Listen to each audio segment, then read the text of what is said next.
nelayan atau misalkan di sini ada smart bee farming, jadi ada yang mitranya adalah petani lebah gitu. Jadi kita fokusnya adalah meningkatkan produktivitas, ya, itu kuantitas gitu ya. Ada efisiensi waktunya dan efektivitas. Kita fokus ke area-area yang membantu mereka mengembangkan unit bisnisnya dalam ranah produktivitas, efisiensi, dan efektivitas gitu. Ada juga PKMK. Nah, PKMK ini fokusnya adalah teman-teman sebenarnya jualan. Kalian punya produk, produknya itu inovatif, sustainable, easy access, dan menyelesaikan masalah spesifik. Dan yang paling penting adalah teman-teman punya potensi pasar melimpah. Nah, ini nanti kita akan belajar dengan Kak Febri, mungkin sudah hadir ya beliau gitu ya. Produknya adalah Colfish, Collagen Fish untuk kesehatan kulit dari limbah ikan tongkol dan sisik apa aku lupa gitu. Jadi bagaimana beliau bisa memasarkan produk-produk kesehatan yang mungkin relate dengan mahasiswa farmasi UI dan bisa jadi contoh yang baik untuk PKM di tahun ini gitu. Ada juga teman-teman ada PKM yang kita produksi alat. Jadi alatnya adalah alat yang 1:10. Jadi teman-teman misalkan, oh iya kita mau bikin alat, tapi uangnya kurang nih gitu ya. Oh ini Eka Putri, kok mau rekal nggak dimasukin mas? Ya kan nggak ada posternya gitu. Jadi PKM alat ini kita kayak membuat alat yang bisa digunakan atau mau yang nantinya akan diproduksi secara massal. Jadi tepat guna. Tepat guna ini bisa sesuai dengan masalahnya dan efektivitas dan ya, efisiensinya bagus dan efektivitasnya juga bagus seperti itu. Jadi bedanya PKMKC dan KI ini adalah alatnya ada yang prototipe, ada yang alat sempurna. Jadi kalau KC itu 1:10, kalau KI itu 1:1 yang bisa atau siap diproduksi massal. Dan selanjutnya ada PKM yang ngomongin tentang gagasan futuristik gitu ya. Jadi ada PKM VGK dan PKM GFT. Nah, yang VGK ini kita ngomongin tentang gagasan di tahun 5 atau 10 tahun ke depan dan teman-teman memvisualisasikan idenya dalam bentuk video. Kalau GFT ini kita teman-teman menulis terlebih dahulu ide gagasannya dalam bentuk tulisan, nanti akan masuk ke PIMNAS.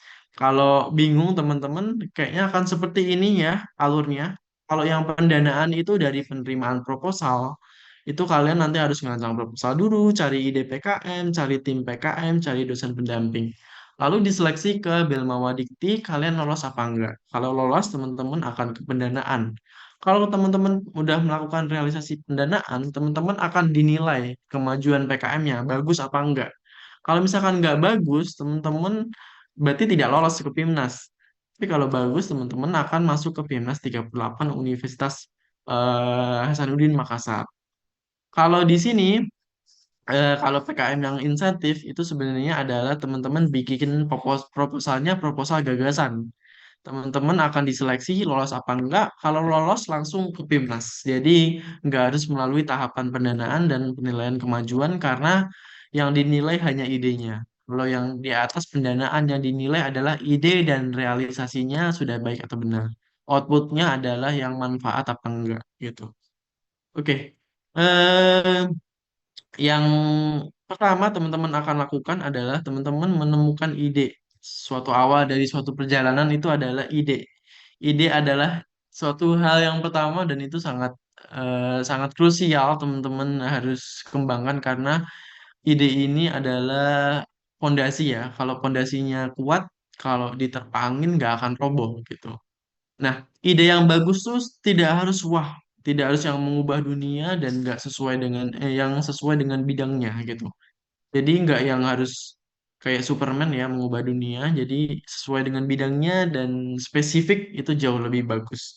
Masalahnya real. Real ini adalah nggak dibuat-buat, nggak diasumsikan. Jadi teman-teman kayak, oh, ketika teman-teman ngelihat berita yang sudah lewat di internet, beritanya ini berita yang berkaitan dengan mungkin farmasi ya gitu. Itu adalah masalah real, masalah yang terjadi gitu. Dan relevan, menarik untuk dibahas. Jadi semakin unik idenya, semakin unik masalahnya, semakin baik gitu. dapat diselesaikan dalam waktu yang singkat. Kita butuh waktunya 3 sampai 5 bulan. Kalau teman-teman punya ide dalam waktu 1 tahun, nggak usah ikut PKN. Atau mungkin dibagi dua, dibagi empat idenya biar bisa direalisasikan dengan PKN. Mungkin kita kalau mau bikin obat 1 tahun, kita bikin initial research-nya tentang studi farmakologi, studi eh, yang ada di dalam-dalamnya itu mungkin bisa dalam waktu 5 sampai 10 tahun gitu. 3 sampai 5 bulan, maaf, gitu. Sesuai dengan budget, karena budget dari PKM cuma 10 juta, tapi itu sangat membantu banget, dan teman-teman harus sesuai dengan data dan scientific base. Teman-teman mengembangkan idenya sesuai dengan datanya dan dengan keilmiahannya, seperti itu.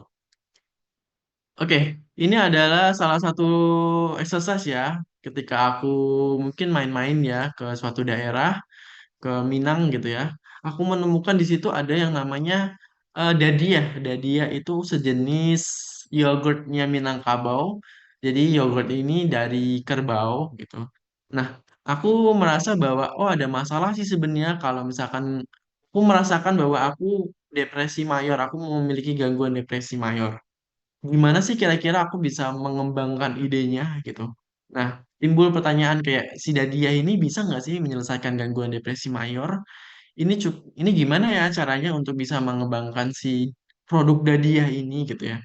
Dan ya kemungkinan kita akan bisa menambahkan misalkan asumsi kita kalau misalkan nambahin buah-buahan kira-kira bisa nggak ya? Oke, dari pertanyaan itu kita bisa mendapatkan ide. Misalkan, oh idenya gimana kalau kita modifikasi si Dadia ini dengan penambahan ekstrak buah naga untuk penanganan gangguan depresi mayor dan peningkatan kualitas produk lokal gitu. Jadi selain menyelesaikan masalah sosial yaitu psikologi, kita juga meningkatkan kualitas dari produk lokal ini biar bersaing dengan produk yang yogurt-yogurt pada umumnya seperti itu. Dan mungkin ini salah satunya adalah dan ini adalah waktunya teman-teman untuk menentukan ide yang teman-teman miliki dan kita berharap teman-teman bisa memasukkan ide tersebut ke PKM tahun ini gitu.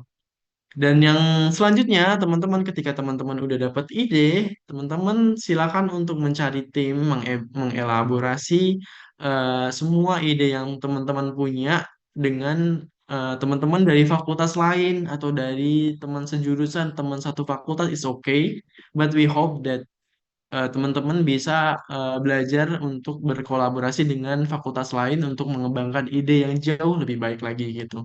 Karena keilmuan kita yang terlalu fakultas kita miliki aja itu kadang tidak menimbulkan suatu ide yang oh out of the box gitu kayak oh kok nggak kepikiran ya gitu. Dan itu mungkin kita kita bisa dapatkan dari elaborasi dengan tim-tim atau dengan rekan-rekan dari fakultas lain.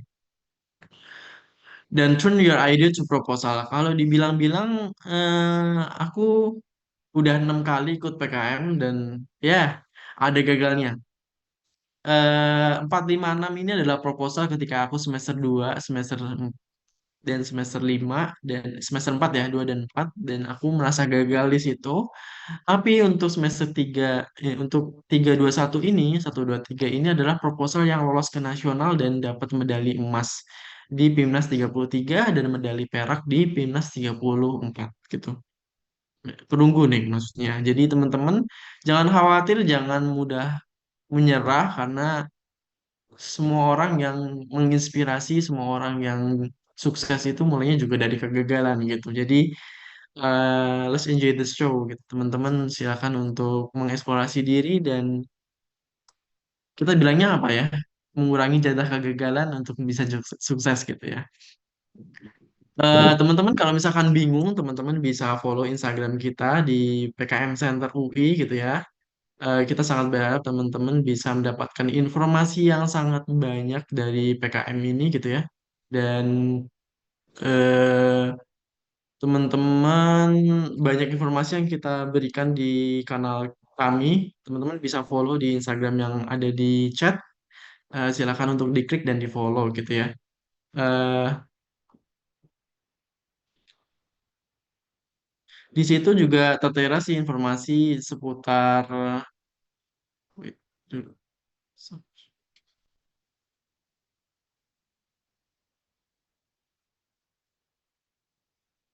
Benar-benar. Nggak ada masalah.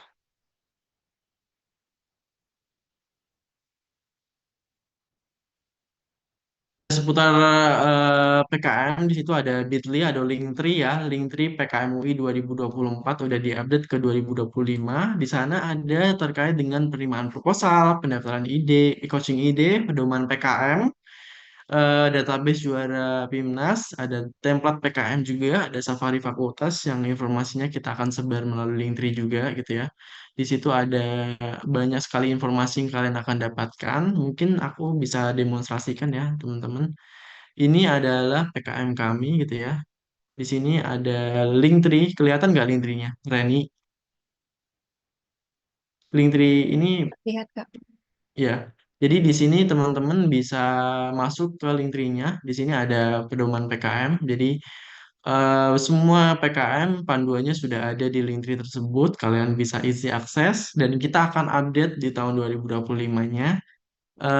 Di sini juga ada template PKM. Jadi teman-teman misalkan, oh kita bingung nih PKM-nya ada apa aja. Di sini udah ada PKM RE, ada template-nya, ada contoh proposalnya. Jadi di sini sudah ada proposal dari Kak Fania, Kak Yohan yang kemarin lolos PIMNAS. Teman-teman bisa ikutin gaya penulisannya, bagaimana cara penulisan yang rapi, runut gitu ya. Di Kak Yohan juga di sini sudah ada gitu ya.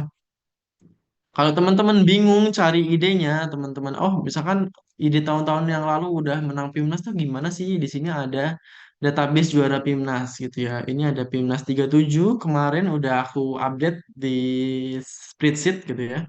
Ini oh misalkan dari apa namanya? Dari Mas RE, Mas RE presentasi misalkan.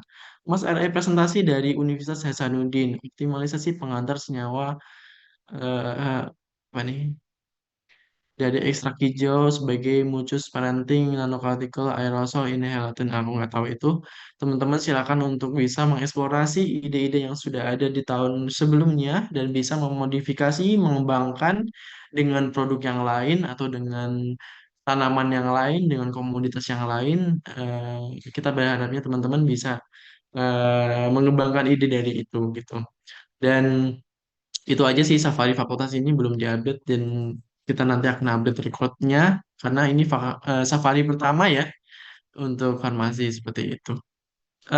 Dan mungkin terakhir dari saya sebenarnya nggak terakhir juga sih ada bahasan selanjutnya yaitu review proposal. Mungkin teman-teman bisa survei isi survei terlebih dahulu ya survei minat PKM 2025 di layar dan aku hitung dalam waktu 5, 4, 3, 2, 1.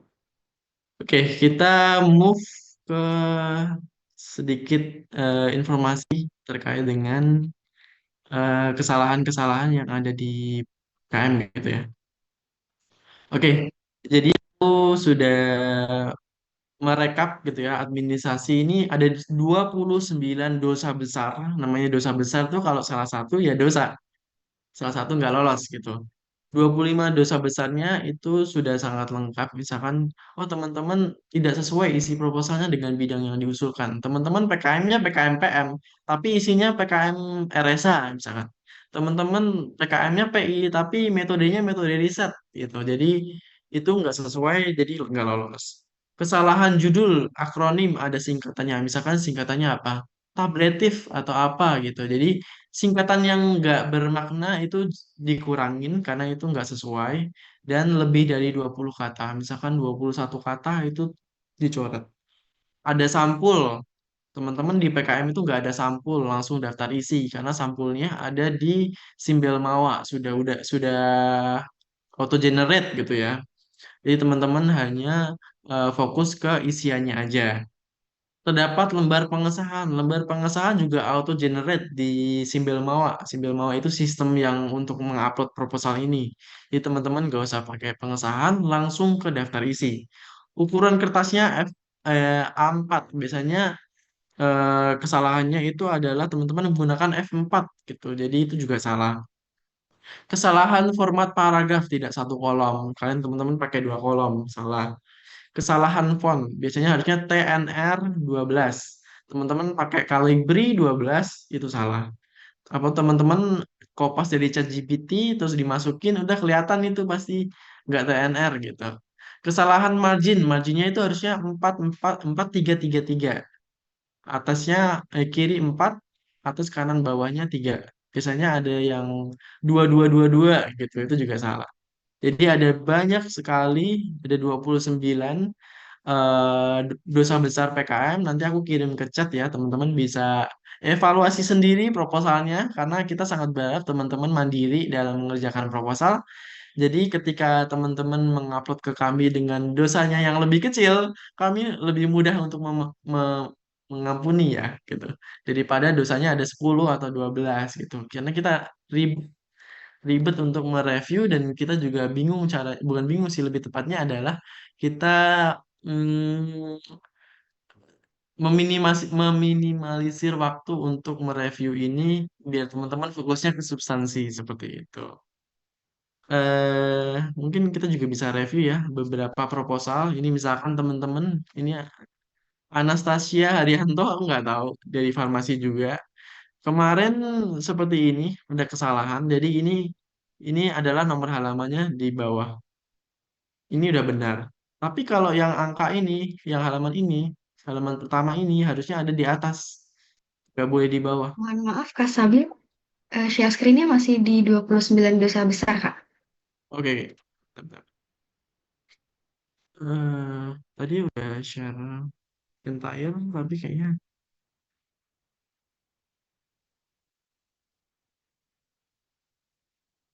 sudah kelihatan. Oke, sudah terlihat, Kak. Hmm. Jadi seperti ini teman-teman, kesalahan yang fatal kecil tapi sangat fatal. Jadi ini ada Romawi ya 1 sama 2. Ini sudah benar di bawah kanan kanan bawah. Tapi yang ini halaman 1 ini harusnya di kanan atas, bukan di kanan bawah.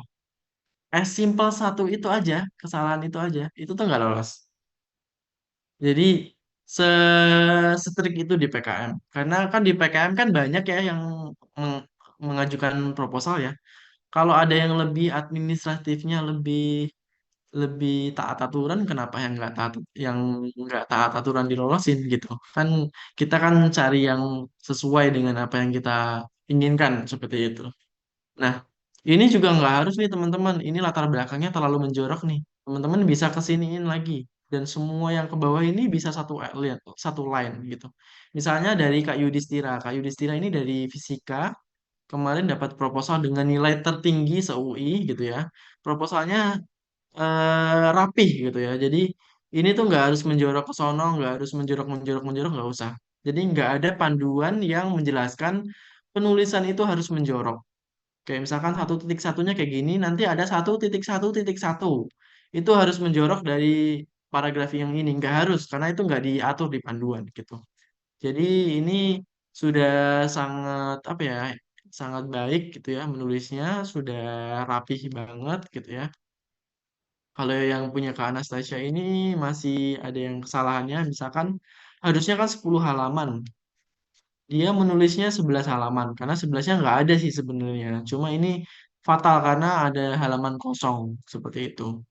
Terus ini juga terlalu, ini ya, terlalu ke samping, melebihi batas halaman, itu juga salah, seperti itu. Atau ya tidak tidak lolos seperti itu. Jadi ada 29 tadi, teman-teman harus memperhatikan 29 eh, dosa besar atau kesalahan dalam PKM ini dan mengimplementasikannya dalam proposal yang teman-teman akan susun seperti itu.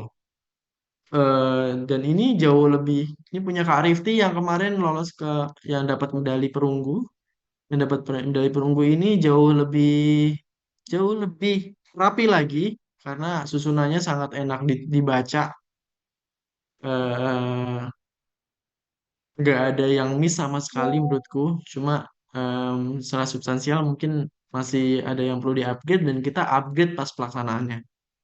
Pokoknya harus dapat medali gitu.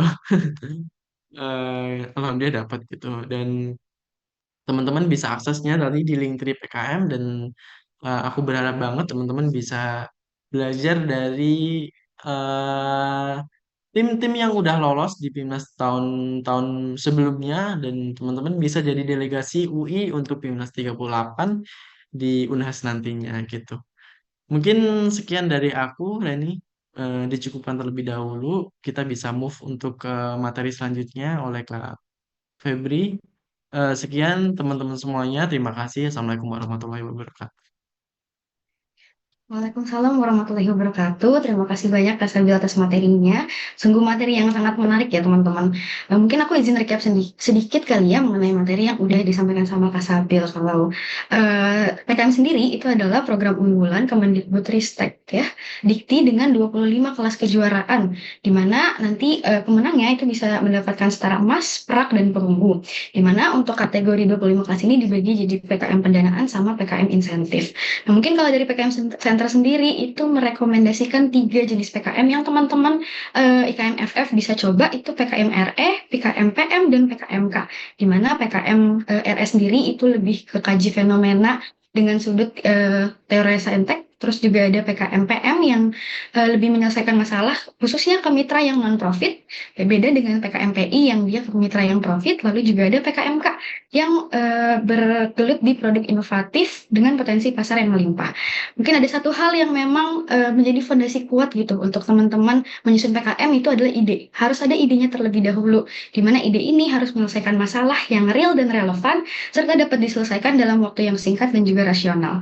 Oke teman-teman, kalau misalnya ada pertanyaan atau misalnya masih bingung sebenarnya gimana sih template dari PKM, terus gimana sih penerimaan proposal, terus mungkin masih brainstorm ide tapi nggak mau sama PKM sebelumnya, itu teman-teman bisa cek di PKM Center underscore UI di Instagram PKM Center. Itu mungkin itu saja kali ya untuk materi pertama kita hari ini. Mungkin setelah materi ini teman-teman IKM FF UI khususnya di angkatan 2020 ini 2022 ini lebih dapat memantapkan hati teman-teman pengen milih PKM apa yang akan diminati teman-teman. Ya, sekali lagi terima kasih banyak Kak Sabil atas materinya. Mungkin sebenarnya banyak juga nih pertanyaan teman-teman buat Kak Sabil mengenai PKM, tapi tapi boleh juga teman-teman kita akan masuk dulu nih kita ke materi kita selanjutnya, yaitu hari ini kita akan banyak belajar lagi nih dari narasumber kita yang berpengalaman. Sebelumnya, izinkan saya untuk memperkenalkan narasumber kita hari ini yang kedua yaitu Kak Febri Haryadi. Kak Febri adalah Mawapres FKM Undip 2024 sekaligus peraih medali emas pada PKM Kewirausahaan PIMNAS 36 tahun 2023 dengan judul Coldfish Tablet Kolagen dari Limbah Tulang Tongkol dan Sisik. Ini judul aja udah menarik banget. Mungkin teman-teman kalau pengen tahu lagi nanti bisa tanya-tanya kali ya ke Kak Febri ya. Kayak sebenarnya apa ini yang didapat dari tablet kolagen dari limbah tulang tongkol dan sisik ini. Febri akan membawa materi mengenai strategi menyusun proposal PKM dan pengalaman pelaksanaan PKM PIMNAS. Teman-teman sekalian, mari kita simak bersama pemaparan materi dari Kak Febri. Kepada Kak Febri, waktu dan layar kami persilakan.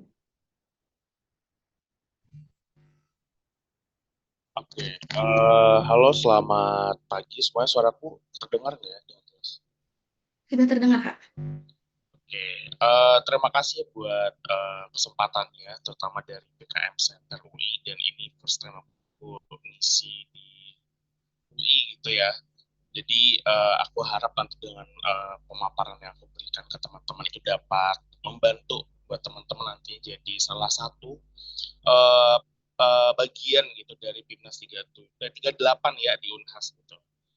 Nah, tadi juga udah banyak ya dari Kak Sabel sudah menjelaskan itu sebenarnya udah kejawab semua sih teman-teman. Apa ya part-part yang harus dipersiapkan di PKM itu adalah dari proposalnya gitu. Dan udah di-spill juga tadi 29 dosa besar dan itu di semua univ sebenarnya di semua univ pasti dijelasin gitu.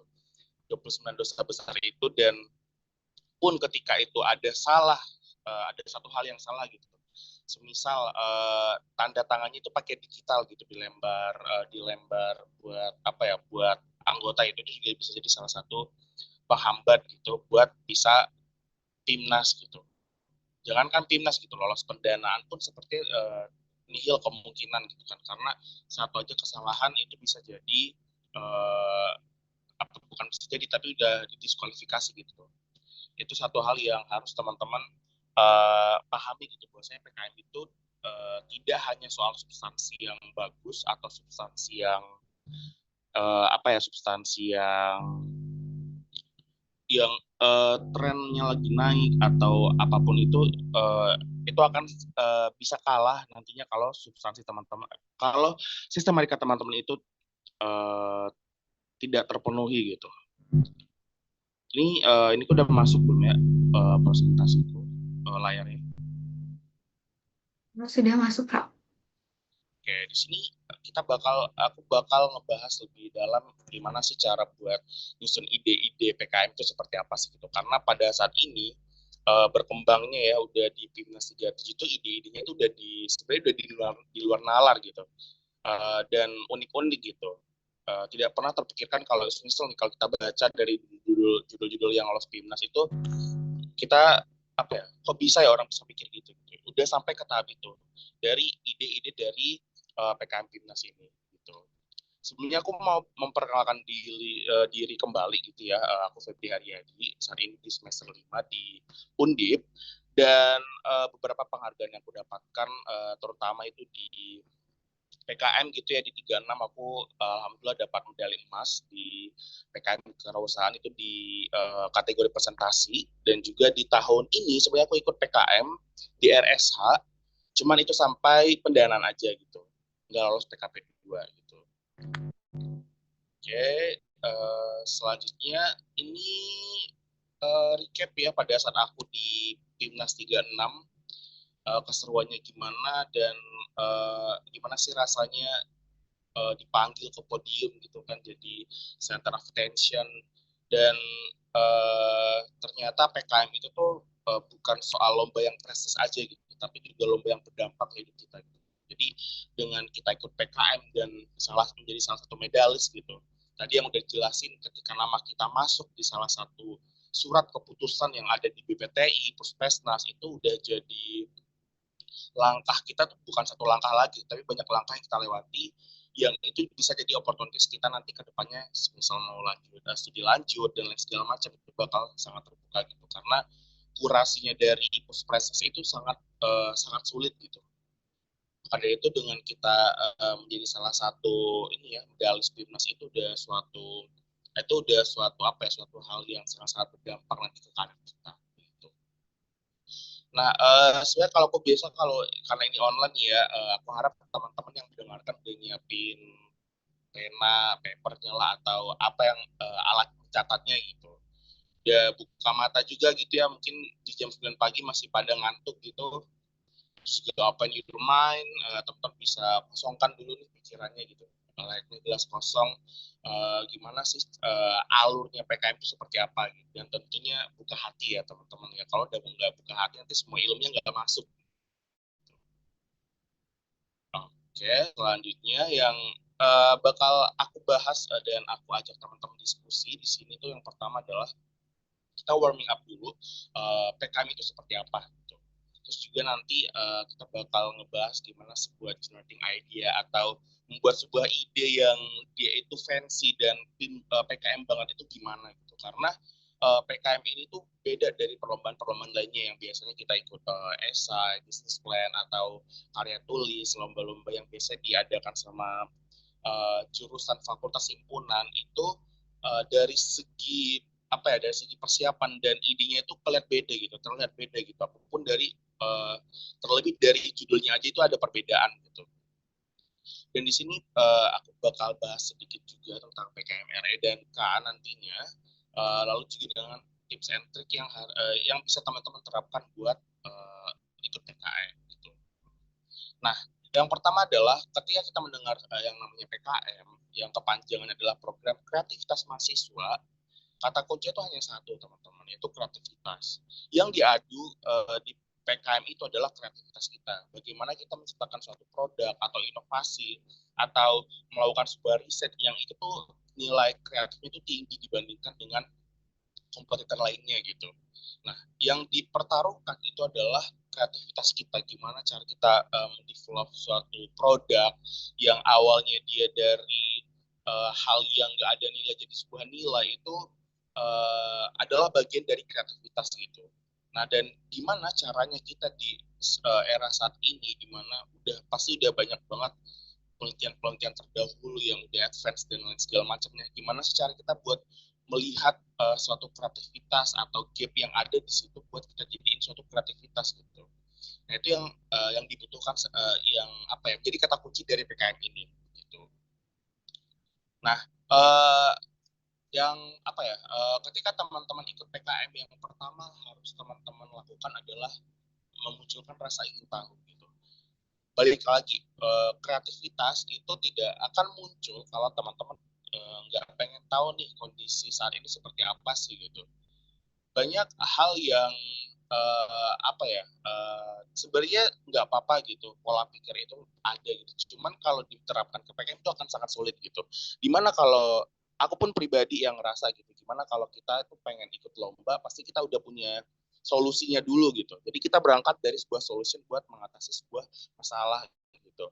Nah itu yang sering terjadi, apa ya, alur berpikir yang sering kita lakukan dan itu akan sangat sulit diterapkan di PKM gitu. Karena di PKM ini pasti ada beberapa faktor X yang salah satunya adalah gimana dia bisa berdampak kepada ya lingkungan, manusia dan lain segala macamnya itu benar-benar terdampak gitu, detail gitu terdampaknya gitu.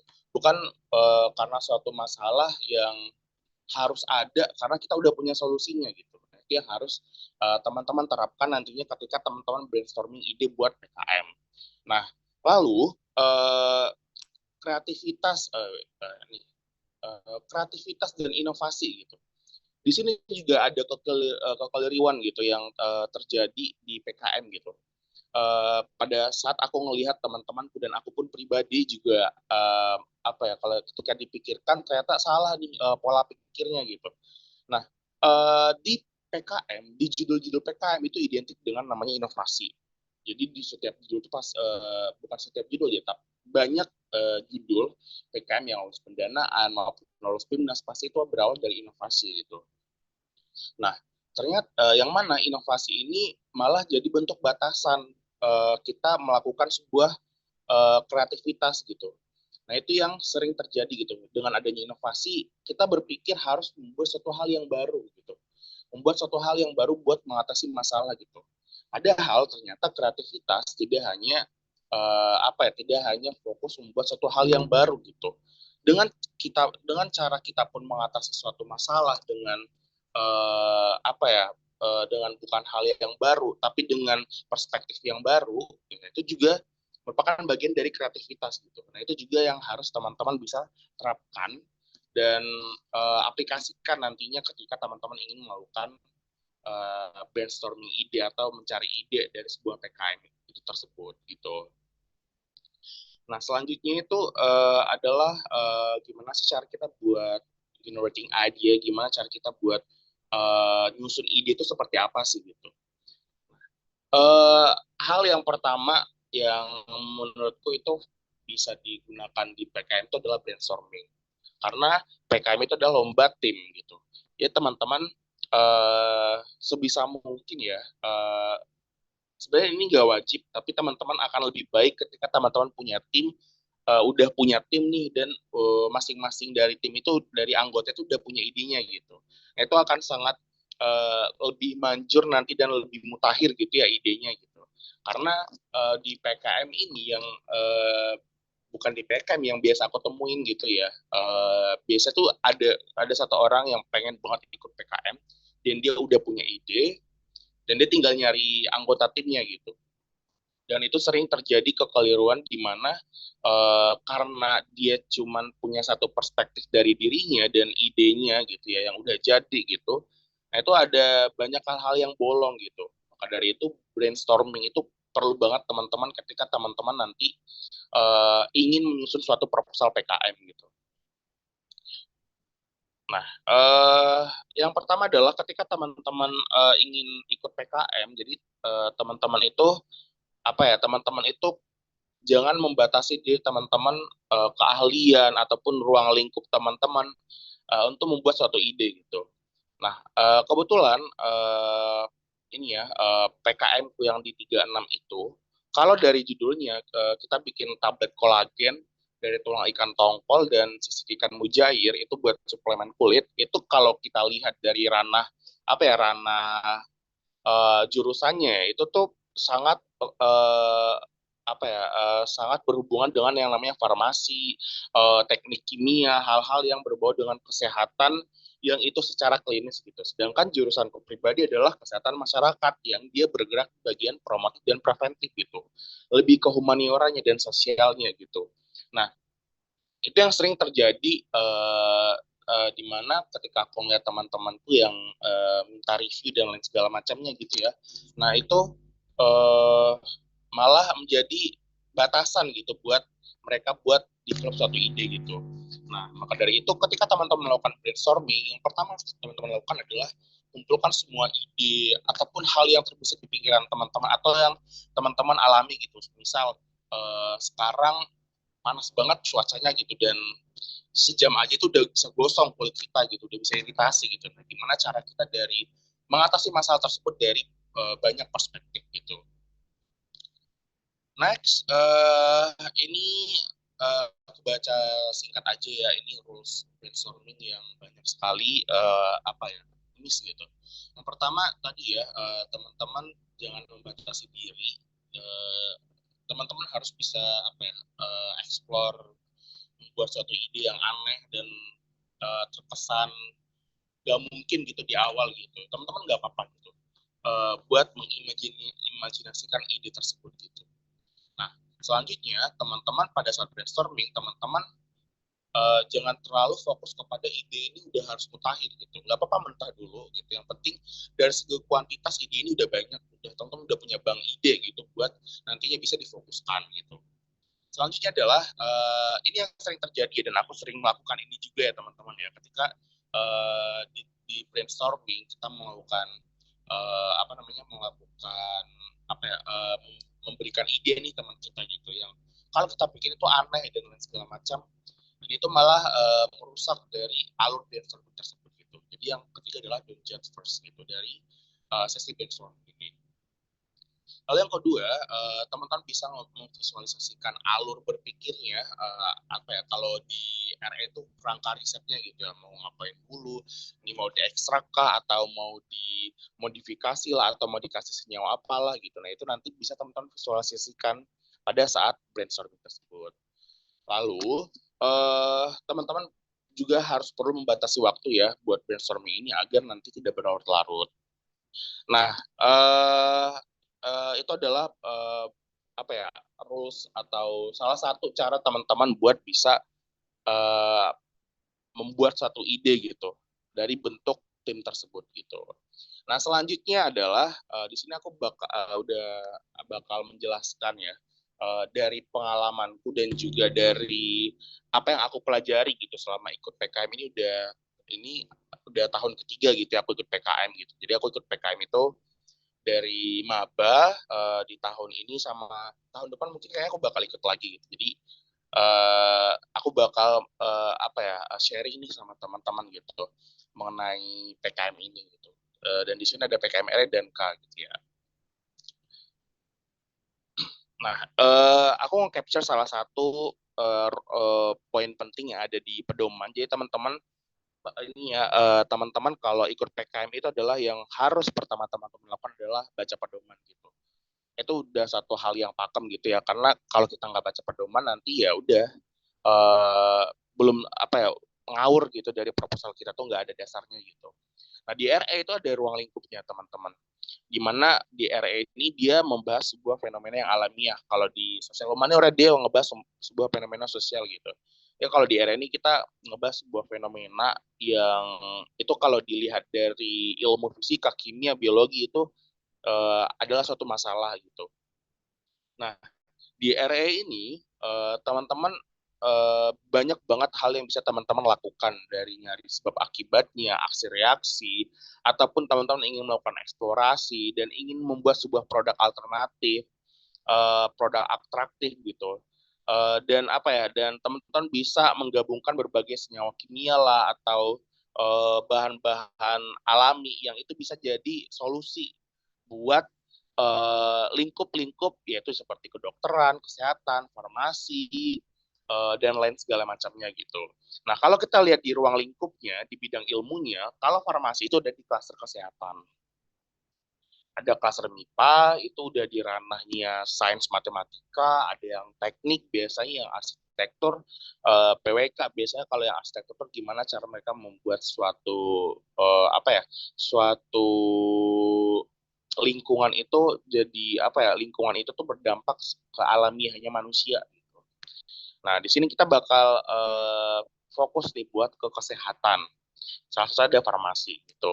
Nah, satu lagi nih teman-teman yang yang penting untuk diperhitungkan gitu adalah di mana biasanya reviewer itu juga ngecek gitu kesesuaian dari topik riset itu dengan bidang ilmu teman-teman gitu, serta dosen pendamping gitu. Bisa di dosen pendamping kan ada biodata yang yang lebih panjang gitu ya, biasa dari mahasiswa gitu ya, dari apa ya, pengalamannya dan skop dari ilmunya itu menjadi salah satu penilaian dan pertimbangan bahwasanya topik riset teman-teman ini layak nggak sih untuk didanai gitu. Itu yang hal yang penting ada di PKMRE gitu. Nah, kalau di PKMK, teman-teman di sini cuman ada dari satu paragraf ini, satu kalimat ini, yang menjadi poin pentingnya adalah produk teman-teman itu berdasarkan iptek. Nih, perwujudan penguasaan iptek gitu. Jadi kalau teman-teman mau buat suatu produk yang kreatif, semisal bikin brownies tapi bentuknya boneka gitu, itu udah bukan ranahnya PKM lagi gitu. Itu udah sekalian aja mending masuk lomba bisnis gitu. Yang difokuskan dari PKM kewirausahaan ini adalah gimana produk kita ini punya nilai ipteknya gitu, ilmu pengetahuan dan teknologinya gitu, yang tentunya dia berfokus buat mengatasi tantangan intelektual atau mengatasi suatu masalah yang dibutuhkan dari pasar tersebut gitu. Nah, itu kalau ruang lingkup PKMK gitu. Selanjutnya, nah ini salah satu, ini adalah uh, produk atau proposal dan judul jadi PKM ku yang alhamdulillah itu lolos PIMNAS ya. Alhamdulillah menang PIMNAS gitu, dapat medali emas. Jadi di tahun lalu kita bikin PKMK. Jadi kita nih sistemnya adalah ngumpul dulu nih teman-temannya gitu. Karena di PKMK itu dibutuhkan lintas jurusan, jadi di jurusan Gotel di timku ini kita kelima-limanya tuh beda-beda jurusan gitu. Ada yang dari teknik kimia, kesmas, ada yang dari keperawatan, ada yang dari ekonomi, dan ini ekonomi biasanya wajib ya buat keuangannya gitu, dan ada yang dari matematika gitu. Nah, kalau di PKMK yang membedakan dengan PKM lainnya gitu adalah PKMK dan PM itu dia diperlukan lintas jurusan gitu. Jadi nggak sebisa mungkin jangan yang homogen gitu, jangan yang sama gitu jurusannya gitu. Nah, balik lagi nih buat cara membuat ide ataupun ide yang layak yang lolos PKM itu dan lolos PIMNAS seperti apa sih gitu. Kalau ini ya, kalau ini case-nya di PKMK gitu ya. Kalau di PKMK ini template-nya adalah teman-teman tuh udah punya apa ya, udah punya nama produknya gitu. Kalau di sini aku bikin cold fish gitu, collagen fish gitu. Itu adalah nama yang harus udah ada di judulnya nanti kalau teman-teman ingin melakukan PKMK gitu. Nah, selanjutnya adalah teman-teman di judul teman-teman udah harus bisa memperlihatkan inovasi apa sih yang akan teman-teman bawakan gitu. Nah, kalau di judulku setelah ada nama produk atau nama gagasan, di sini aku ngejelasin nih bahwasanya kolagen dari limbah tulang tongkol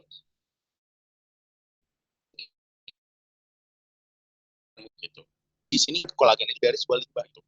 Nah, inovasi kita database kolagen, potensi yang kita angkat adalah dari limbah tongkol dan limbah mujair. Dan tentunya kita punya tujuan di ide kita ini itu apa gitu, itu adalah mengatasi permasalahan kulit gitu. Jadi sebuah suplemen kesehatan kulit gitu. Nah, jika kalau teman-teman udah punya rancangan apa ya, rancangan judul ini nanti bakal enak nih teman-teman buat membuat frame-nya atau kerangka dari proposal itu seperti apa gitu. Dan ini di apa ya di judul ini jangan sampai apa bukan jangan sampai diharapkan gitu teman-teman sebisa mungkin udah bisa menjelaskan, udah bisa menjawab semua eh, poin-poin yang ada di rumus G2 ini gitu. Jadi aku biasanya harus sudah ada nama gagasannya kalau di K ya. Kalau di RE biasanya ada formulasi, eksplorasi, ekstraksi, ataupun apa ya, misalnya eksplorasi sintesis gitu buat mengatasi antigen atau dan lain segala macamnya gitu. Nah itu biasanya di awal gitu. Nah dan nanti ada inovasinya, ada potensi yang digunakan gitu. Biasanya potensi itu bersumber dari permasalahan ataupun potensi itu yang uh, apa ya, yang based on lokal yang ada di daerahnya mereka gitu. Semisal di ada ekstrak daun binahong gitu yang ternyata bisa jadi apa ya, jadi salak luka gitu ya. Itu bisa teman-teman jadikan sebuah apa ya, ide gitu. Jadi teman-teman udah ada potensi dan udah ada permasalahannya. Nah, gimana dari cara teman-teman buat ngedevelop dari judul aja gitu, teman-teman itu bisa mulai dari suatu permasalahan gitu. Ketika dari permasalahan gitu ya. Jadi ketika teman-teman ngerasa nih ternyata kalau uh, manusia itu ternyata kalau semakin tua itu anti agingnya itu menurun gitu. Ternyata dia udah nggak bisa memproduksi kolagen secara apa ya, secara masif gitu, atau butuh nih injeksi kolagen dari luar gitu. Itu adalah suatu permasalahan yang alamiah gitu ya, yang datang dari tubuh kita gitu. Itu kita bisa jadikan apa ya, poin permasalahan yang harus kita selesaikan dengan apa gitu.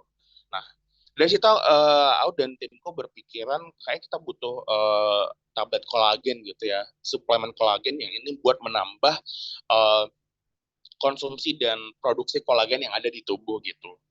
Dan itu ternyata apa ya? Dan itu ternyata bisa berfungsi gitu. Ternyata itu bisa menjadi suatu apa ya, solusi dari permasalahan tersebut gitu. Ya simpelnya seperti itu buat apa ya? Buat teman-teman mencari suatu ide gitu. Ya kalau teman-teman bingung nih buat bikin frame-nya gitu ya, kalau dibandingin tadi yang brainstorming kan banyak banget ya poin-poinnya gitu. Teman-teman bisa mulai dari rumus G2 ini, dan ini juga biasa aku gunain buat bentuk suatu ide gitu. Nah, selanjutnya di sini aku bakal ini ya, bakal uh, ngajakin teman-teman gitu cara cari ide itu seperti apa sih, tips and triknya seperti apa sih gitu. Yang biasa aku lakukan adalah aku biasa melakukan ATM, amati tiru modifikasi gitu. Jadi aku ngelihat uh, biasanya aku ngasih batasan itu di judul-judul yang lolos BIMNAS dulu gitu. Nanti baru kalau kita nggak dapat gitu dan suatu hal yang unik kita nggak nemu gitu, baru kita move ke yang lolos pendanaan gitu. Kenapa aku nggak langsung ke yang menang PIMNAS gitu ya? Karena yang menang PIMNAS itu banyak banget faktor X-nya teman-teman ya, dari tidak hanya dari suatu apa ya, substansi yang baik gitu, dan ternyata banyak sebenarnya yang lolos PIMNAS itu substansinya bagus banget gitu, cuman emang ada beberapa faktor X yang uh, apa ya, kebalap gitu dari pemenang-pemenang PIMNAS gitu. Makanya ketika kita makanya aku biasanya itu ngelihat judul-judul yang menurutku itu bagus, itu bisa aku lihat di pengumuman peserta PIMNASnya gitu. Mungkin ini aku coba jelasin ya gimana cara aku biasa kalau nyari nyari suatu ide gitu. Ini udah terlihat belum ya? Sudah terlihat, Kak. Oke, oke. Nah, ini aku mulai dari PKM kewirausahaan gitu. Yang pertama aku lakukan adalah melihat nih yang lolos, dan yang lolos itu mereka tuh biasanya yang fokusnya kemana sih gitu. Kalau kita lihat di sini ya, dari pertama nih dari Inosem, dia pakai limbah cangkang kerang sama. Terus yang kedua di sini dia bikin edible biodegradable itu dari ampas tahu sama pelepah pisang gitu. Dia bikin tisu basah dari limbah kulit gitu. Pokoknya kalau kalau teman-teman baca sampai ke bawah, banyak sekali di PKMK ini yang lolos ke PIMNAS adalah produk-produk yang berbahan dasar dari limbah gitu.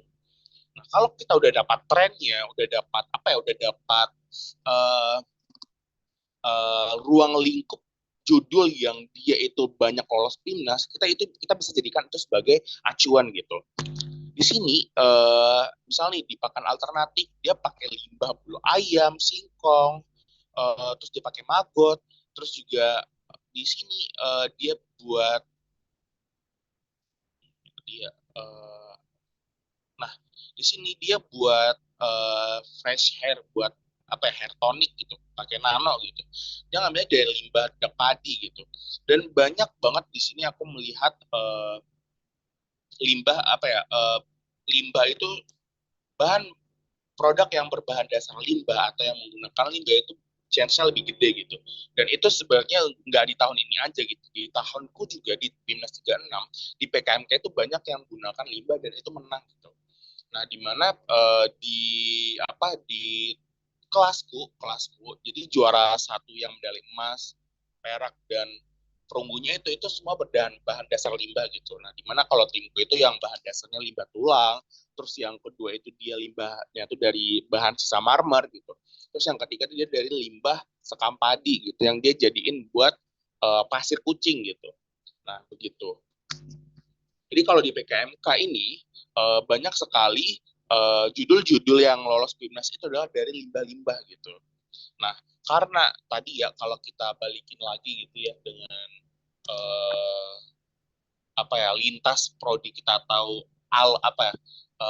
luang lingkup dari jurusan gitu ya, kita bisa jadikan limbah ini suatu apa ya, alternatif kesehatan gitu.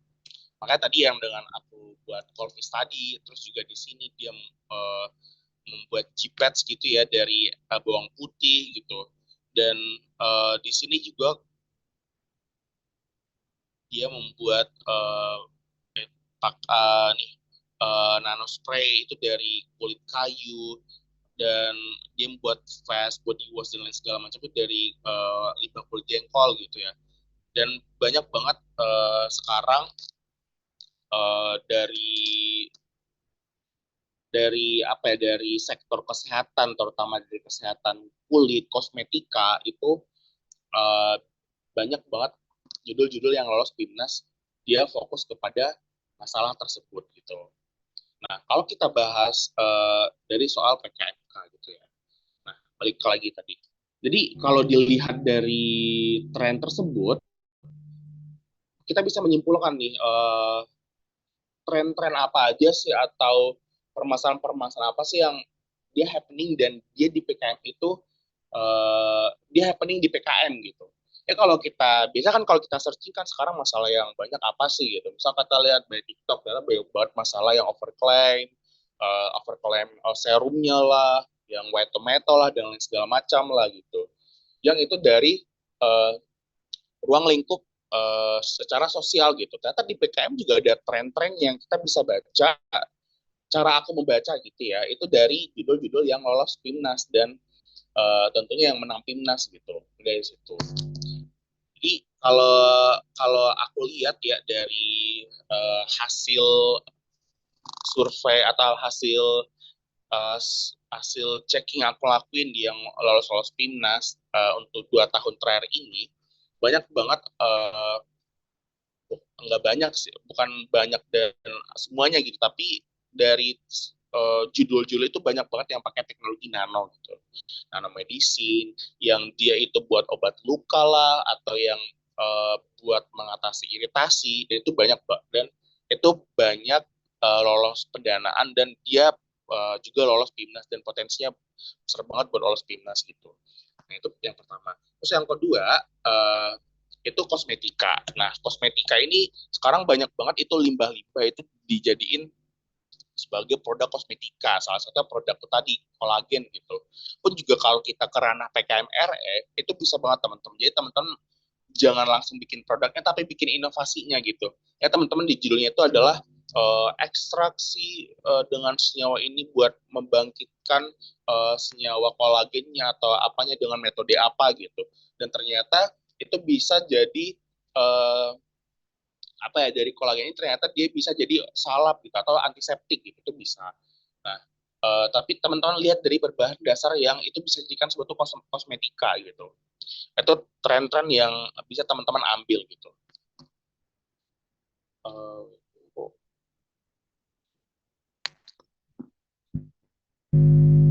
nah, udah ketemu lagi ya. Oke. Selanjutnya itu adalah bahan alami gitu. Nah, tadi ya di ruang lingkup PKMR itu ada salah satu ruang lingkup yang bahas tentang alternatif gitu. Salah satunya dia kalau selain dari limbah tadi ya, itu kita bisa pakai bahan alami gitu. Yang banyak banget itu pakai ekstrak daun binahong, terus juga ekstrak daun apa namanya itu daun daun kelor gitu, itu banyak banget itu. Dan kalau daun kelor kayak aku nggak terlalu mm, apa ya, menyarankan karena itu udah banyak banget penelitian-penelitiannya. Ataupun juga itu kalau teman-teman baca ya, kalau di ada satu judul yang menurutku itu bagus dan kok nggak kepikiran gitu, ternyata dari lendir siput itu sebenarnya kan, lendir siput kan kalau di kosmetika kan itu udah banyak ya, buat bahan bakunya gitu. Ternyata kalau buat bahan baku sebagai apa ya, sebagai Hansaplast gitu ya, dia ternyata juga bisa gitu berfungsi gitu. Jadi teman-teman bisa banget lihat suatu bahan alami itu tidak hanya cari dari, bisa teman-teman lihat dari produk-produk yang belum ada bahan alami tersebut gitu. Misal tadi yang lendir dari siput itu ternyata kalau di kosmetik udah banyak gitu, tapi kalau dari segi buat obat luka dan lain segala macam ternyata belum ada nih penelitiannya gitu, ataupun ada tapi masih jarang gitu. Itu teman-teman bisa lakukan gitu. Sama yang selanjutnya ya, itu adalah genomik gitu ya. Jadi sekarang kalau di dunia ini membahas tentang dunia kesehatan gitu teman-teman. Jadi sekarang kalau kita melihat tren-tren yang ada di Indonesia, bahwasanya kalau di Indonesia itu dari sistem kesehatannya itu adalah dia yang one size fit all gitu. Jadi diagnosisnya itu udah ada kategorinya gitu. Misal kita lagi pilek gitu, oh diagnosisnya pasti ini gitu, dan obatnya pasti ini gitu kan. Nah, dan itu kalau dibandingin dengan negara-negara lain, ataupun kalau dilihat dari secara efektivitas itu jauh gitu ya, one size fits all ini. Makanya banyak banget yang um, apa ya, yang medikasi apa, yang medicine error atau salah obat dan lain segala macam ya, karena masih one size fits all gitu.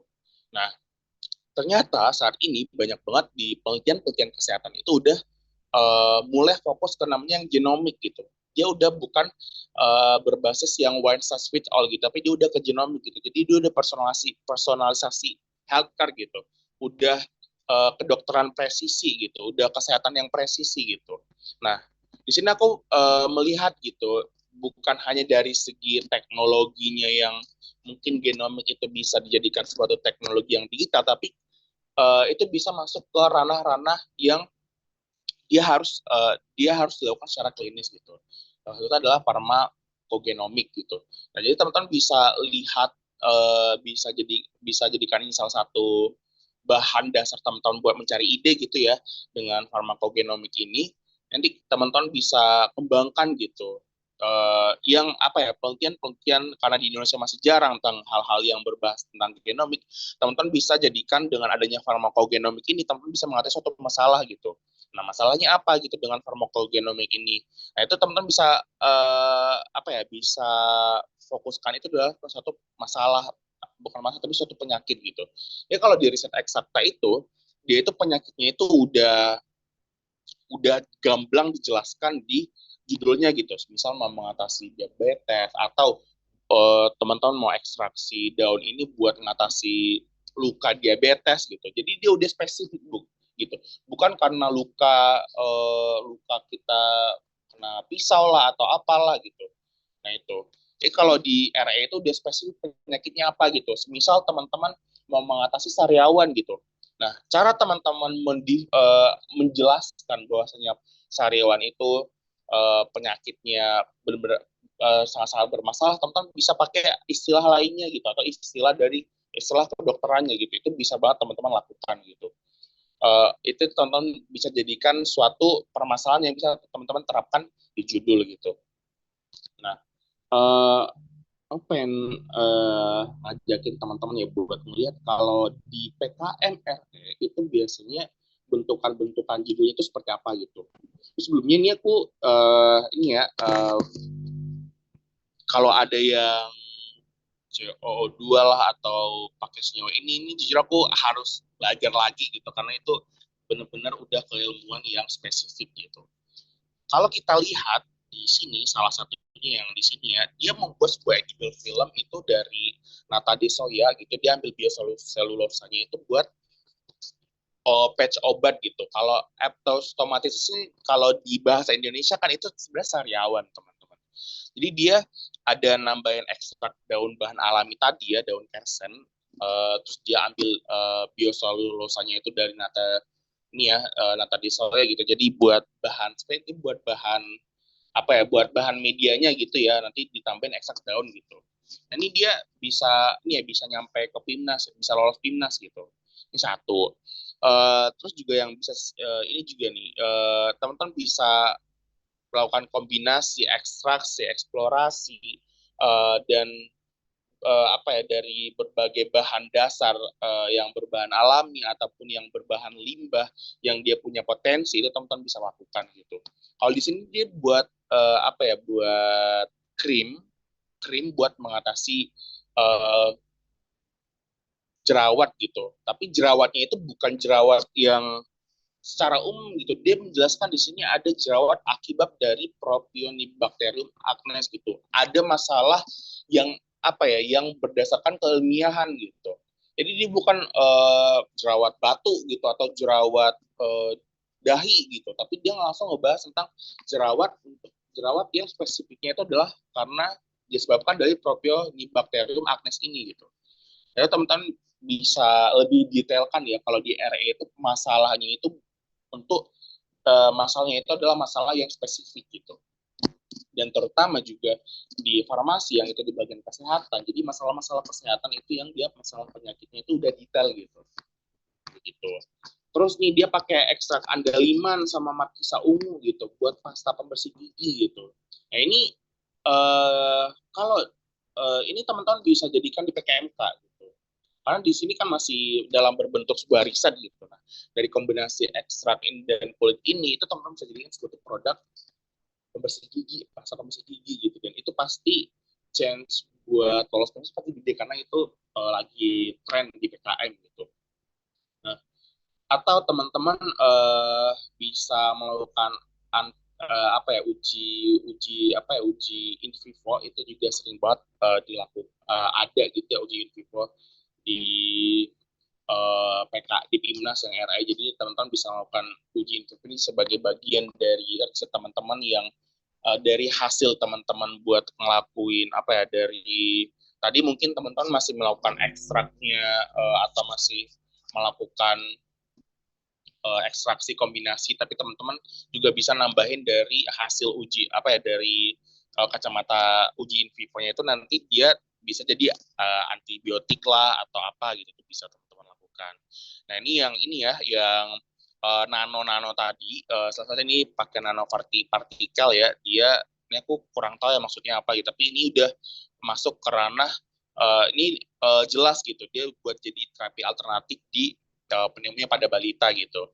Yang ngelakuin formulasi yang ada nanopartikel ya karena nanopartikel kan itu partikelnya kecil dan itu tidak apa ya kalau dibanding sama yang partikel biasanya ini formulasinya ini mohon dikoreksi ya ini nanopartikel lebih aman gitu dan lebih minim apa ya minim feedback sakitnya gitu nanti teman-teman bisa lakukan terus ya anti inflamasi ini banyak banget kalau teman-teman apa ya ini kan anti inflamasi ini banyak banget ya bisa dilakukan gitu tapi teman-teman bisa fokuskan adalah yang diuji itu apa sih gitu formulasinya apa sih kalau disediakan dari Gambir.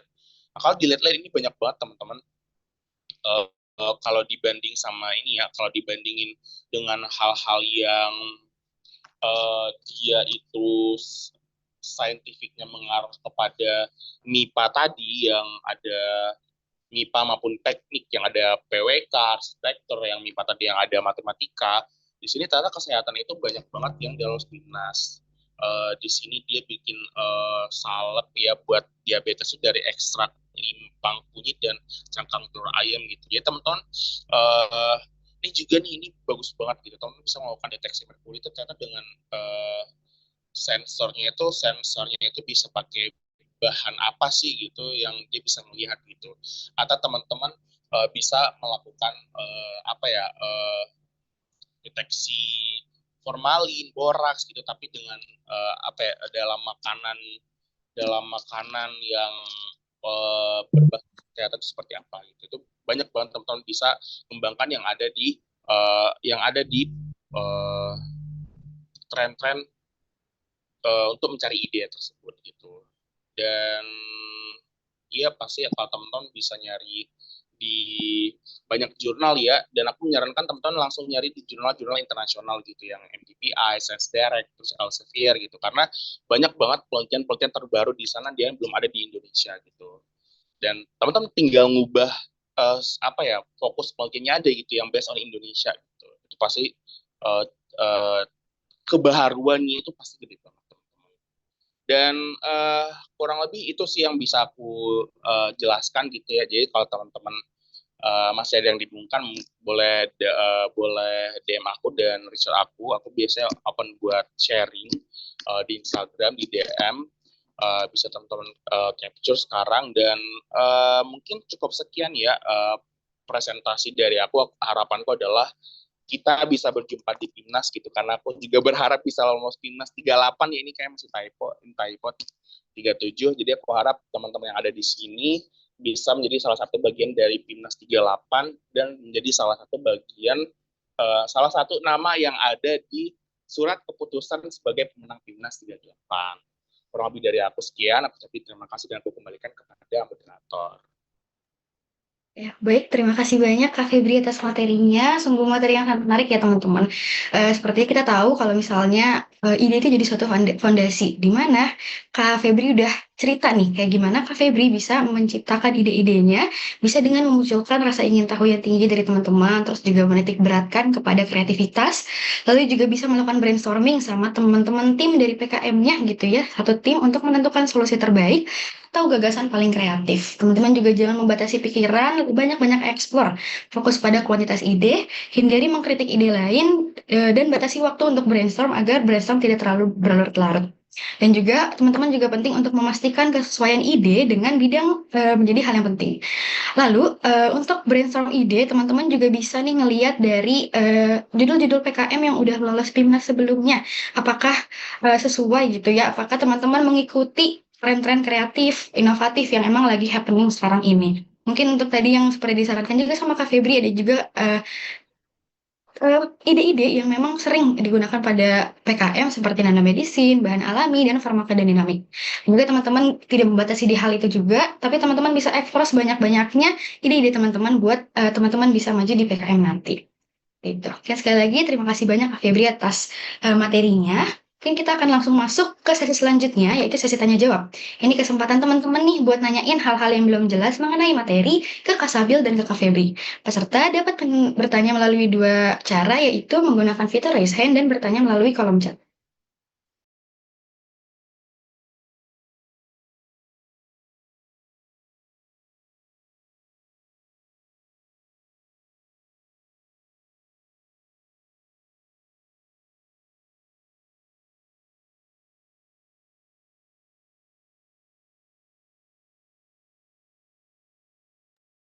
Oke, melalui direct message ke saya itu ada satu pertanyaan untuk Kak Sabil nih Kak.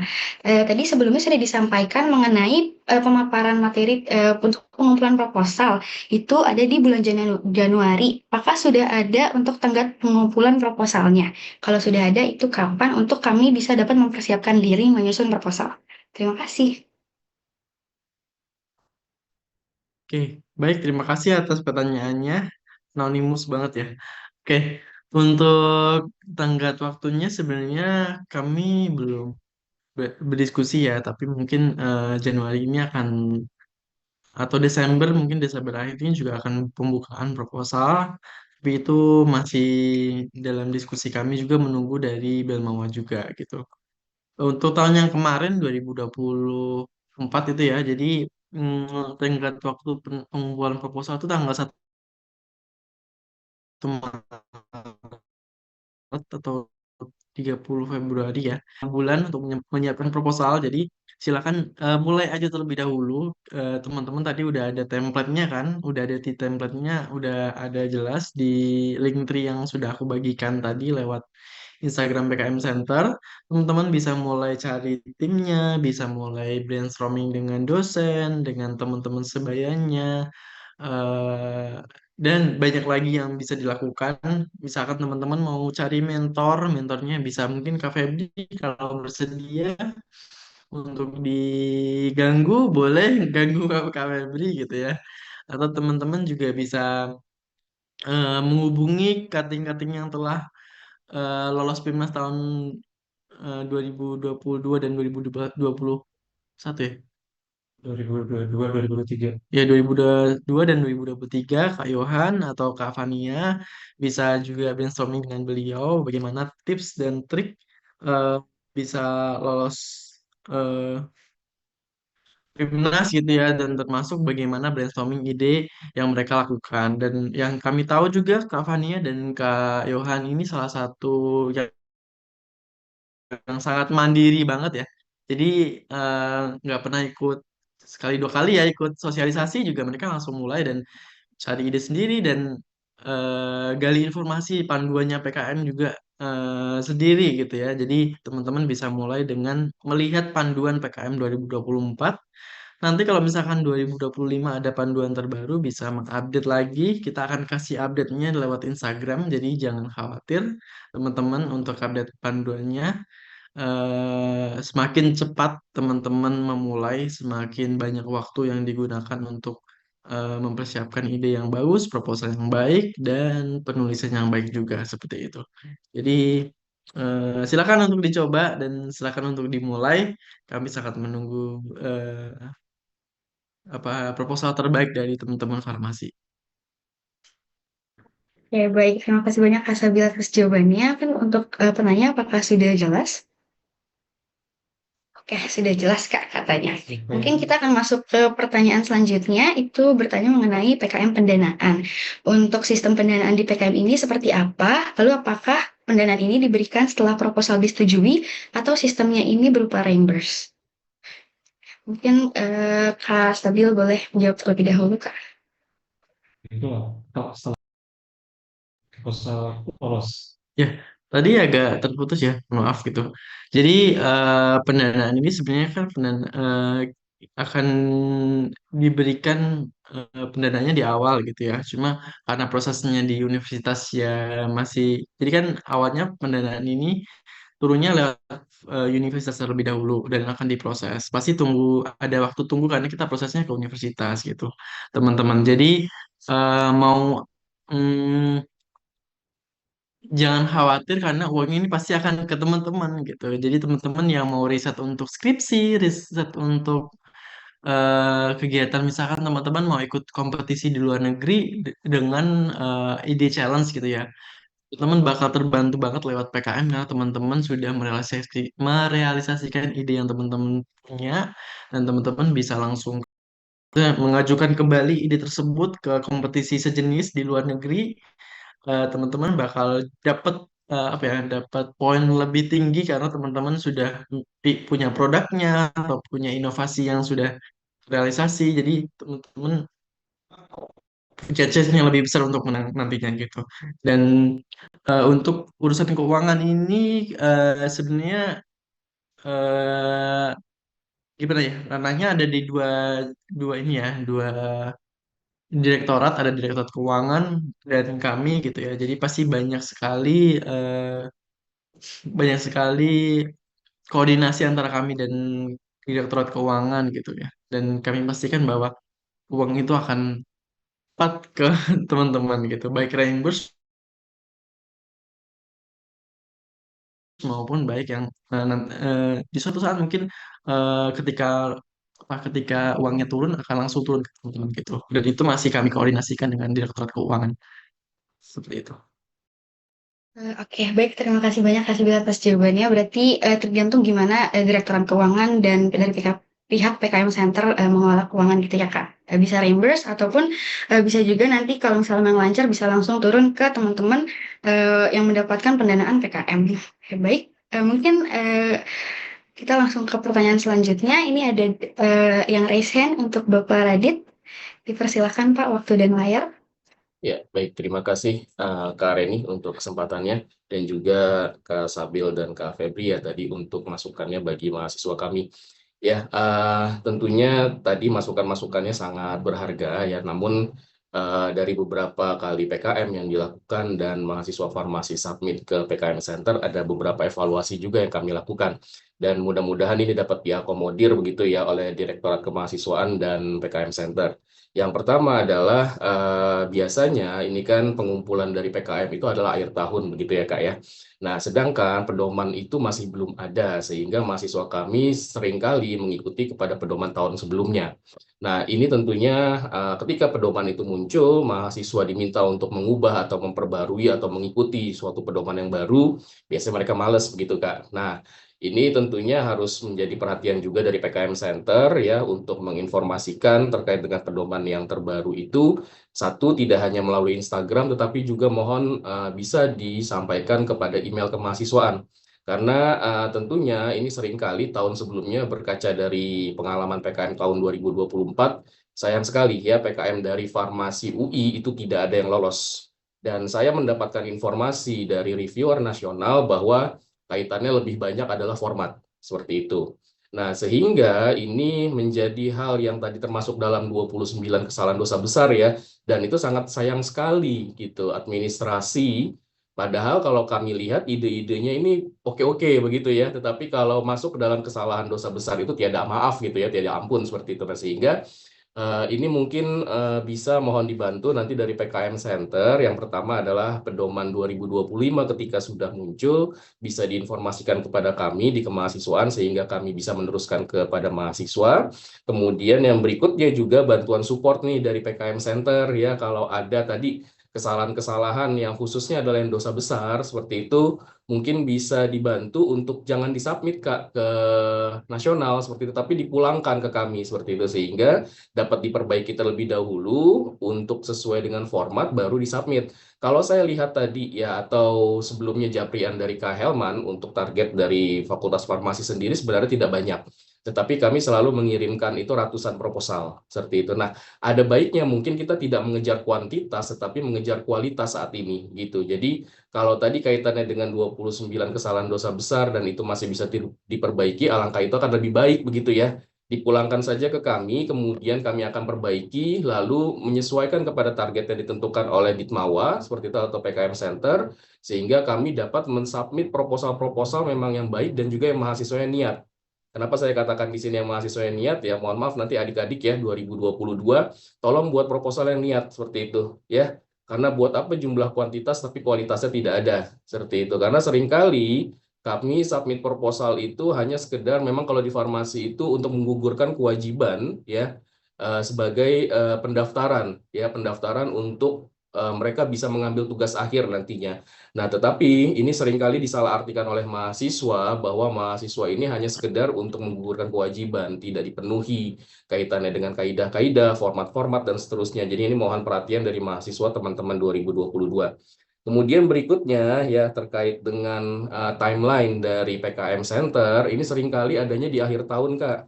Nah, itu mahasiswa juga akhirnya menggunakan tanda tangan digital, padahal ini termasuk kesalahan dosa besar, begitu ya. Nah, karena apa? Karena mahasiswa sudah di kampung, seperti itu ya. Mahasiswa sudah di kampung, tidak dapat mendapatkan tanda tangan dosennya, kemudian itu ada batas submit. Karena kalau saya lihat tadi dari timeline sebenarnya Maret ya. Nah, maka ini sebenarnya bisa bisa dilonggarkan gitu ya untuk timelinenya sehingga mahasiswa tidak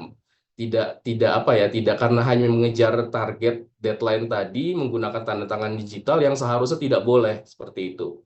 Kemudian berikutnya mohon juga support untuk dosen pendamping Kak. Ini saya jadi curhat di sini ya karena kami dari kemahasiswaan farmasi itu mendapatkan masukan dari dosen yang mendampingi kemarin di PKM 2022 dan 2023 begitu bahwa support untuk dosen ini kurang maksimal seperti itu. Ya, nanti mungkin untuk kejelasannya bisa kita ngopi-ngopi lah bareng begitu ya, kaitannya dengan apa dan kenapanya seperti itu. Nah, karena ini masukan juga buat Direktorat Kemahasiswaan dan PKM Center seperti itu. Kemudian yang terakhir adalah kemarin kami sempat mungkin ya kecolongan ya, tidak melihat panduan atau bahkan mungkin panduannya itu di update yang terbaru. Apakah benar bahwa mahasiswa itu tidak boleh berada di dua proposal yang berbeda nama mahasiswa? Nah, tahun lalu itu ternyata kalau kami cek banyak mahasiswa yang memang dia mengajak adik-adik kelasnya, tapi ternyata adik kelasnya ini ada di dua proposal yang berbeda sehingga menggugurkan gitu ya, menggugurkan dari proposal tersebut seperti itu. Padahal ternyata kalau saya baca kembali benar ya, itu ada panduan tidak boleh seperti itu, dan kemahasiswaan ini kecolongan karena kami tidak terinfokan bahwa tidak boleh ada nama mahasiswa yang sama di dua proposal yang berbeda. Nah, mungkin hal-hal yang seperti itu Kak bisa jadi masukan ya seperti itu bagi Direktorat Kemahasiswaan dan juga PKM Center, karena tentunya sayang ya Kak ya, sudah dibuat capek-capek seperti itu. Kami pun juga di fakultas sudah melakukan review seperti itu, tapi ternyata tidak sesuai dan bahkan kemarin nol ya, sama sekali tidak ada yang bisa maju ke bahkan ke seleksi untuk didanai saja sudah tidak seperti itu. Mungkin itu Kak dari saya, terima kasih. Terima kasih karena dia sebelum halo. Ya Ya, Kak, silakan terdengar Kak. Kak Yaman.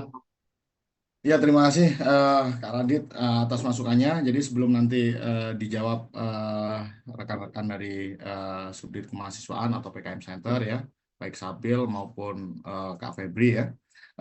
Terima kasih masukannya sekali lagi. Jadi hal-hal yang menjadi concern Kak Radit ya, itu mungkin juga menjadi concern juga ya untuk tiap fakultas ya. Jadi memang ini upaya kita untuk melakukan continuous improvement tentunya ya. Jadi di tahap penetapan waktu pengumpulan proposal itu kan kita biasanya bagi ke dalam 3 tahap ya. Jadi memang nanti teman-teman jangan eh, potong-potong dalam berikan informasi, juga agar lebih aktif ya di nanti kemahasiswaan untuk menginformasikan ya, tidak saja ini ditolak atau diterima, tetapi untuk yang ditolak ketika masih ada kesempatan ya untuk memperbaiki dan untuk apa namanya memberikan advice dan bantuan ya, itu nanti secara aktif ya untuk dilakukan ya.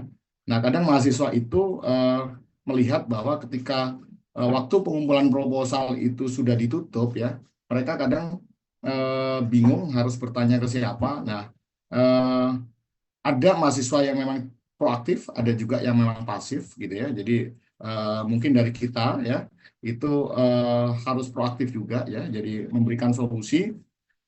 Ada kalau masalahnya cukup banyak ya proposal itu ya. Ya mungkin kita eh, apa pisahkan di klaster yang memang itu berat. Tapi yang sedikit ya sedikit ada permasalahan di proposal sehingga menyebabkan kegagalan nanti di penerimaan proposal di Dikti ya, itu yang kita bantu ya.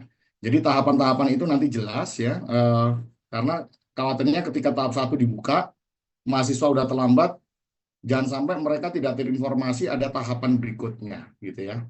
Nah, jadi kenapa Kak Radit kita buka memang ya untuk tahap pertama itu memang eh, di biasanya di tahun-tahun di periode sebelumnya ya, karena kita mengantisipasi jumlah proposal yang masuk supaya kita bisa cicil ya untuk reviewnya, jadi lebih lebih biar bisa lebih teliti. Nah, eh, jumlah reviewer kita yang selalu kita ajukan ya, selalu kita eh, tetapkan itu cukup banyak sebenarnya ya.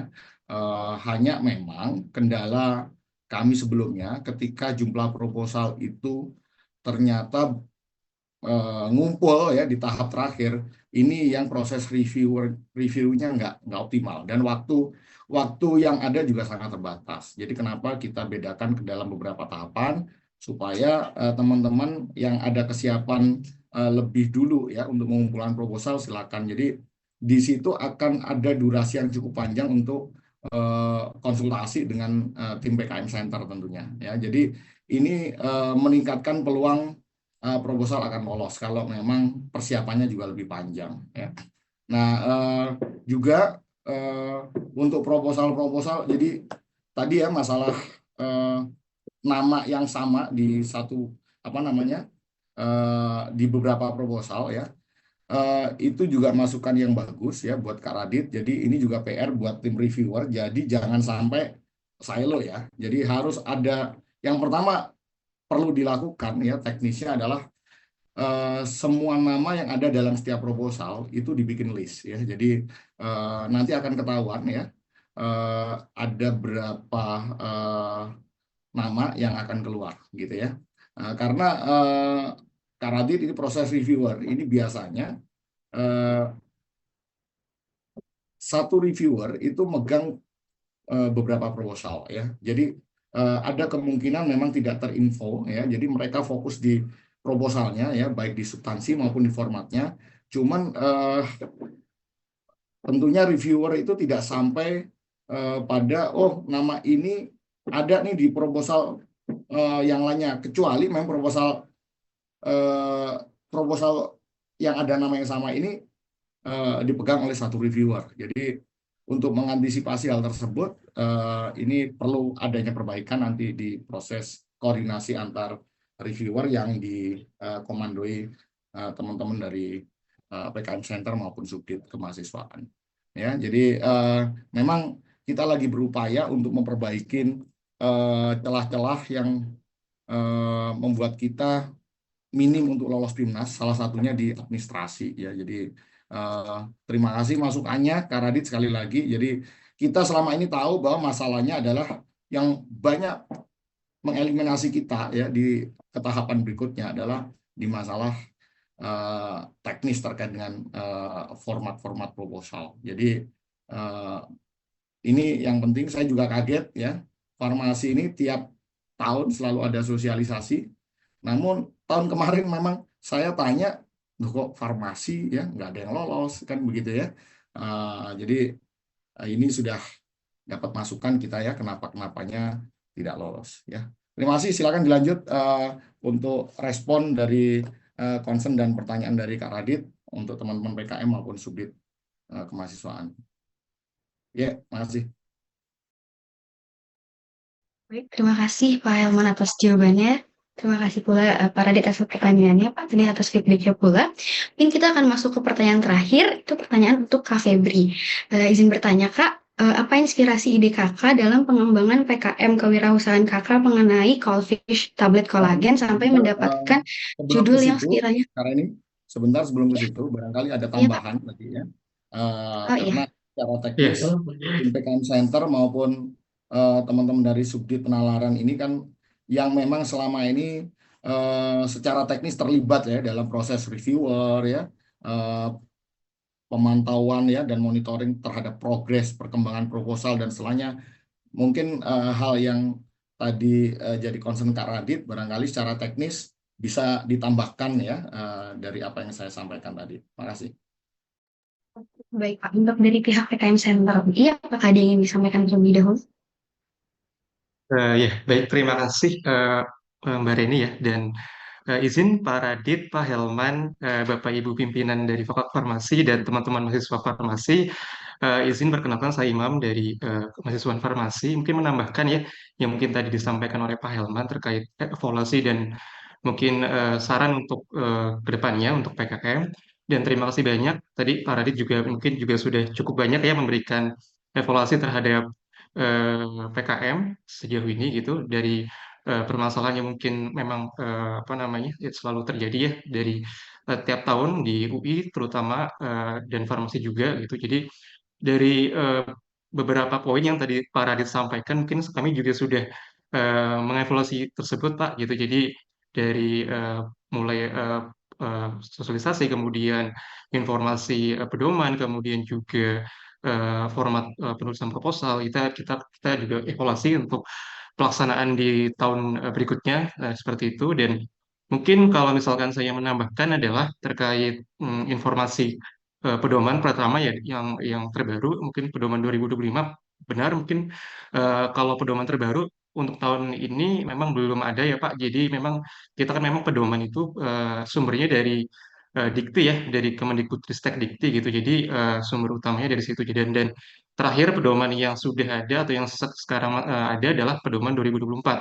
Sedangkan biasanya untuk pedoman 2025 itu biasanya memang tersebut gitu atau tahun berjalan gitu. Dan biasanya di bulan Januari atau bulan awal Februari itu baru rilis untuk pedoman terbaru di tahun tersebut gitu. Dan untuk informasi tersebut kita juga sudah evaluasi bahwa nanti ketika sudah ada informasi terbaru terkait pedoman terutama akan kami sampaikan juga ke fakultas, terutama ya ke kemahasiswaan, terutama ke Paradit dan tim. Kami minta bantuannya untuk meneruskan informasi terbaru nantinya yang kami sampaikan seperti itu. Dan mungkin juga informasi yang kaitannya dengan perubahan-perubahan kebaruan di pedoman seperti itu Pak. Jadi tadi mungkin Pak Radit menyampaikan bahwa terdapat kesalahan format, salah satunya adalah atau kesalahan data pengumpulan proposal, yaitu nama double di dua judul atau lebih yang berbeda gitu. Dan itu kami konfirmasi untuk ketentuannya memang Pak baru ada di tahun ini gitu untuk pembatasan maksimal mahasiswa mahasiswa untuk ikut di dua proposal gitu. Jadi satu mahasiswa itu maksimal mengikuti dua proposal. Yang pertama adalah proposal 8 bidang.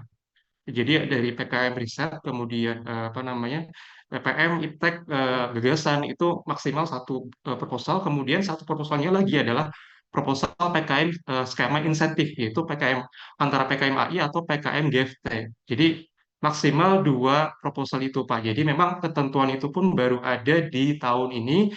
Dan mungkin yang menjadi koordinasinya adalah di tahun ini itu baru kami ketahui juga ketika pedoman itu rilis, Pak. Jadi memang ketika pedoman itu rilis, kemudian kami harus informasikan.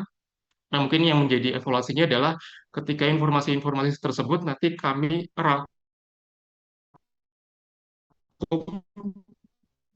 lebih rangkum lagi terhadap perubahan-perubahan yang memang drastis ya terjadi antara yang di ketentuan tahun ini dan tahun depan. Itu akan kami rangkum dan kami sampaikan ke fakultas, dan harapannya dari fakultas nanti yang bisa menyampaikan juga ke teman-teman dari mahasiswa pengusul proposal PKM seperti itu. Kemudian untuk selanjutnya adalah untuk tahapan review atau ini ya format proposal ya Pak ya. Untuk format proposal juga kami evaluasi kembali dari tim PKM Center bahwa dari PKM Center kami sebenarnya juga sudah ada tim untuk mereview proposal, baik itu dari substantif yaitu dengan dosen reviewer, dan juga dari administratif yaitu dari tim PKM Center berupa volunteer gitu Pak. Jadi nanti skema yang kami akan lakukan juga terhadap penerimaan proposal juga akan kami sesuaikan.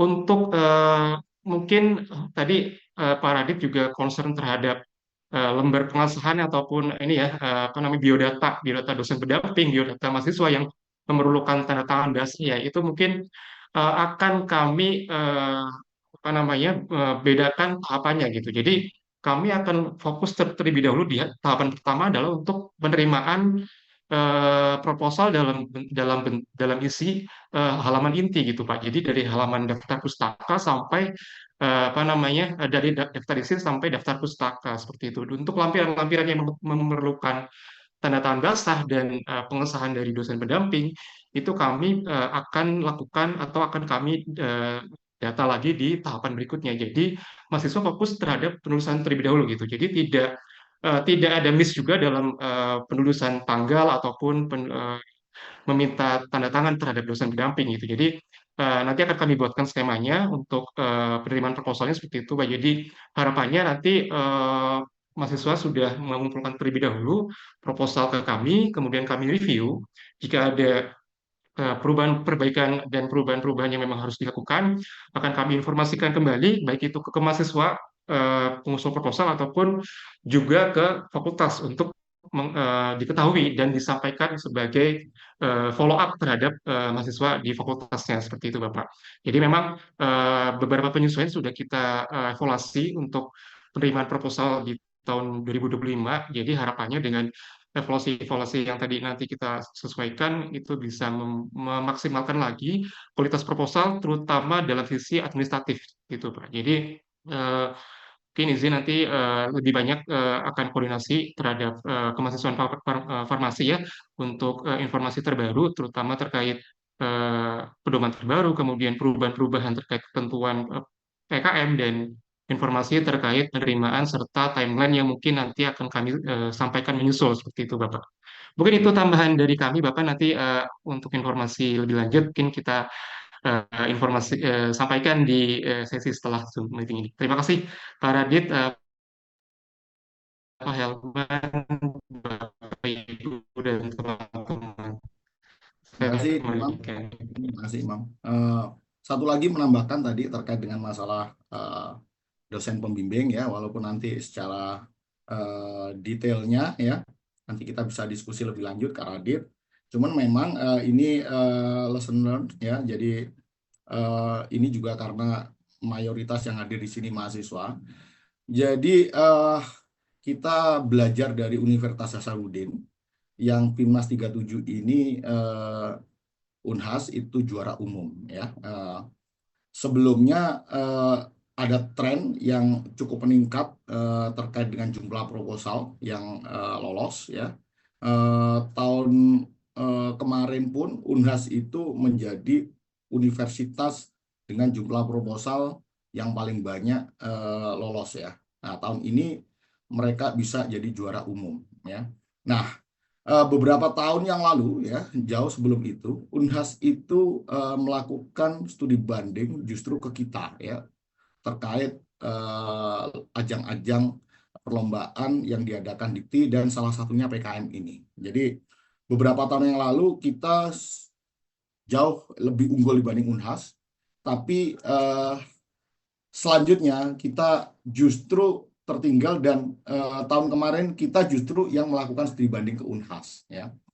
Nah, hal baik ya masukan yang kita dapat dari Unhas ya, kenapa mereka bisa sampai unggul dalam ajang Pimnas ya, itu tidak lain karena memang peran aktif dan tidak hanya antusiasme tetapi juga intensitas kolaborasi antara mahasiswa dan dosen pembimbing.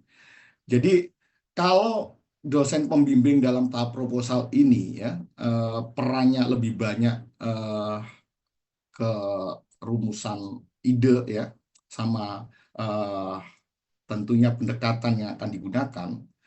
Tetapi ya setelah misalkan proposal ini diterima, seringkali peran dosen pembimbing itu kurang intens ya. Ini bisa jadi karena mahasiswanya yang memang juga baru ketika ada permasalahan mereka baru kontak dosen pembimbing atau memang dosen pembimbing ada kesibukan lain.